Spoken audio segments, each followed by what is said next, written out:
আর রোজার মাসে আমরা সেহরিতে উঠি, সবাই সেহরি খেলাম, সেহরি খেয়েই এবার কেউ শুয়ে পড়ছে, কেউ ফজরের নামাজে যাচ্ছে।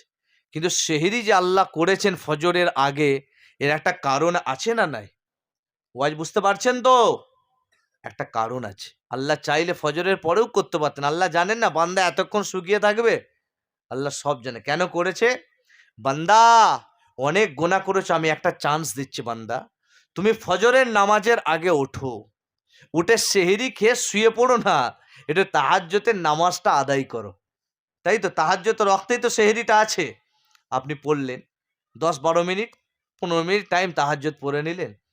বলছে ওই সময়ে যে আবার দোয়াটা চাইবেন তাহাজ্জুদ পড়ে।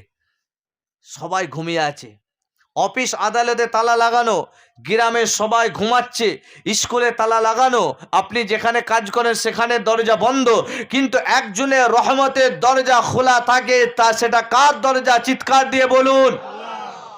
খোলা। আল্লাহ সুযোগও দিয়েছেন, শরীরে শক্তিও দিয়েছে।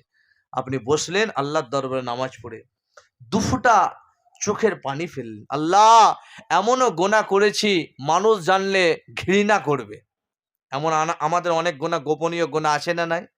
যদি আপনি আমার গোপনীয় গুনাহটা জেনে যান, ঘৃণা করবেন। এমন গুনাহ থাকে না? থাকে না? আমি আপনাদের দিকে বেশি আঙুল বাড়াবো না, নিজের দিকে, কেন বেশি এই দিকে লেকচার মারলে 4টে আঙুল আবার নিজের দিকে আছে। ওই জন্য যে একটা আপনার দিকে বলবো আমার দিকে ঘুরিয়ে দিচ্ছি। বুঝতে পেরেছেন তো? তাহলে আমার এমন একটা গুনাহ আছে আপনি জানলে ঘৃণা করবেন। আমাদের থাকে না? থাকে না? শয়তানের ওয়াসওয়াসায় পড়ে গুনাহ করে ফেলি, কিন্তু সেই গুনাহটাও একজন জানেন, তিনি কে? দুনিয়াতে সিসি ক্যামেরা লাগাচ্ছে মানুষ, আধুনিক যুগ, সিসি ক্যামেরা লাগাচ্ছে। ওই ক্যামেরার পাওয়ার কতটা, যেখানটা লাগাবেন ওই খানিকটা এরিয়া নিয়ে দেখতে পাবে। কিন্তু আপনি যেখানেই যাবেন দুটো কাঁধে আল্লাহ দুজন পাঠিয়েছেন, কিরামান কাতিবিন। ভালো কাজ করলে নেকি লিখছেন, খারাপ কাজ করলে গুনাহ লিখছেন। কথা ঠিক না বেঠিক? এবার আপনি সেহরিতে উঠে আল্লাহকে বলছে, আল্লাহ সব আপনি জানেন, তাই তো আপনার দরবারে ফিরে এসেছে, আপনি মাফ করে দেন।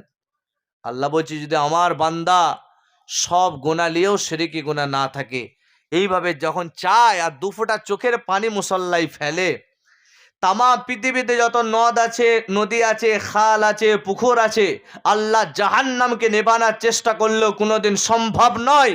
কিন্তু আল্লাহর বান্দাবান্দি সেহরির সময় উঠে তাহাজ্জুদ নামাজ পড়ে যখন দুফোঁটা চোখের পানি ফেলে দেয়, আমি আল্লাহ তার জন্য দুফোঁটা চোখের পানির ঐশ্বরের বিনিময়ে আমি আল্লাহ জাহান্নামটা হারাম করে দিয়ে আল্লাহ দয়ার জান্নাতটা হালাল করে দেন। জোরে বলেন।